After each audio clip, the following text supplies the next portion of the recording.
So in this chapter, what we really want to do is really explore this idea of home and what it really means.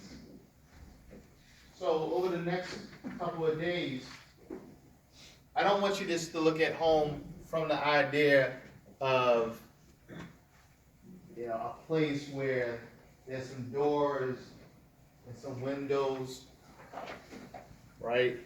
We're going to really look at home from a different perspective.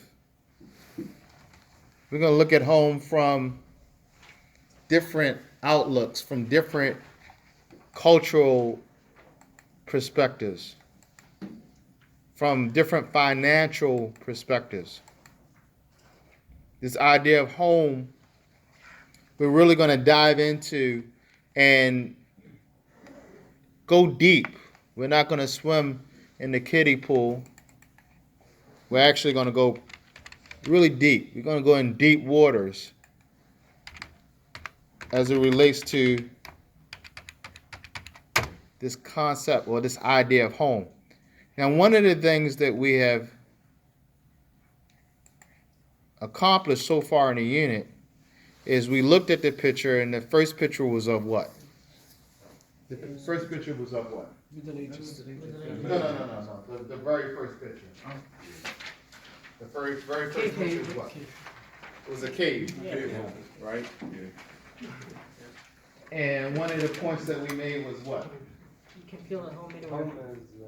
You can have Home is, yes, home is any place. Any place that we decide to make home, that's home. And we're going to talk about that via this passage that we're about to read.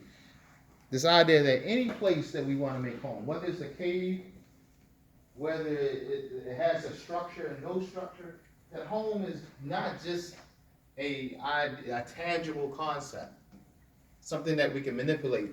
That this idea of home is also it's physical, tangible,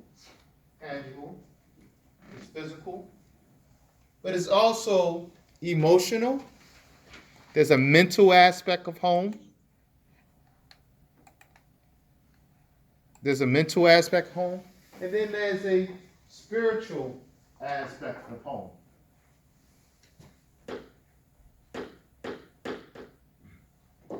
So, home is not just a tangible concept. It's not just tangible, and tangible means something that you can what? Manipulate. Something you can control, something that you can manage. All right? Like I can take this pen is tangible. I can take it, throw it, flip it. All right? I can manipulate it. So just like a home, you can build a home, you can add on to it, you can take rooms, you can design rooms in a home. That's tangible. But the idea of home is actually much more complex. And we're going to talk about those complexities of this idea of home over the next couple of days. Also, with what we have done thus far in this chapter is we looked at some pictures and we kind of just aligned them in chronological order based on what picture fits what time period in history. So we have some prehistoric. We have a picture that indicates a prehistoric moment, Stone Age, then a picture that indicates the Middle Ages, one that indicates the Industrial Revolution, and tomorrow we'll talk about the Industrial Revolution and how it changed the idea of home. Because up until the Industrial Revolution, we had a totally different concept of what home meant. We had a totally different concept of property, and I'll give you a talk about that, or we'll have a discussion about that tomorrow. You also have a picture of what is perceived to be present time, or what indicates present time, and then another picture about the future. All right? So the things that we can predict, that we'll do in this chapter, the things that we can expect that we're gonna do in this chapter is really look into this concept of home and how home really applies to our future.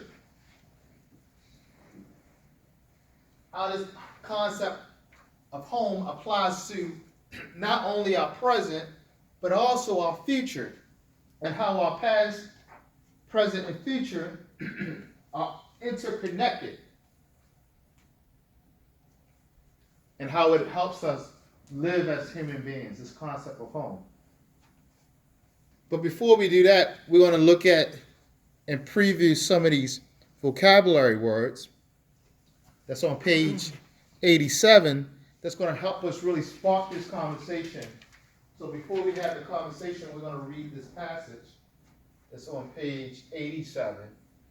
And before we read the passage, we'll look at some of the words that we may have that may be challenging for us in the passage.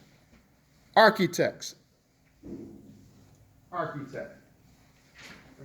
Someone who would build a company and. All right, so someone who may be responsible for designing a structure